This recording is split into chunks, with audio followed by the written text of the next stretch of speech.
পহেলগাম হামলার বদলা নিতে যে কোনো সময় আক্রমণ শুরু করতে পারে ভারত। পাকিস্তানের ভিতরে এই আশঙ্কা তীব্র হতেই নিরাপত্তা বাড়ানো হলো লস্করে তৈয়বা এবং জামাত উদ দাওয়ার প্রধান হাফিজ সাঈদের। 22শে এপ্রিল কাশ্মীরের পহেলগামে সংগঠিত ভয়াবহ জঙ্গি হামলায় ২৬ জন বেসামরিক নাগরিক নিহত হওয়ার পর মূল ষড়যন্ত্রকারী হিসেবে পরিচিত লস্করে তৈয়বার প্রধান হাফিজ সাঈদের নিরাপত্তা 4 গুণ বাড়িয়ে দিয়েছে পাকিস্তান।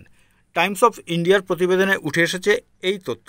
সেখানে জানানো হয়েছে, পাকিস্তান সরকার এবং আইএসআই যৌথভাবে হাফিজ সাঈদের নিরাপত্তার বিষয়ে বিশেষ নজর দিচ্ছে। সূত্র জানায়, হামলার দায় স্বীকার করেছে লস্করের শাখা সংগঠন দ্য রেজিস্ট্যান্স ফ্রন্ট। তবে ভারতীয় গোয়েন্দাদের বিশ্বাস, এর মূল পরিকল্পক হাফিজ সাঈদ নিজেই। লাহোরের যে বাড়িতে হাফিজ থাকে সেখানে সারা বছরের নিরাপত্তার বন্দোবস্ত করে পাকিস্তান। সিসিটিভির মাধ্যমে মনিটরিং, নিরাপত্তারক্ষীও মোতায়েন করা থাকে।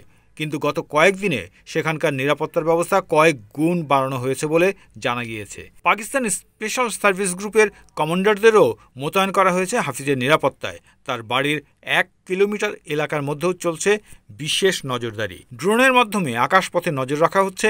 4 কিলোমিটার এলাকার মধ্যে বসানো হয়েছে হাই রেজলিউশন সিসিটিভি ক্যামেরা।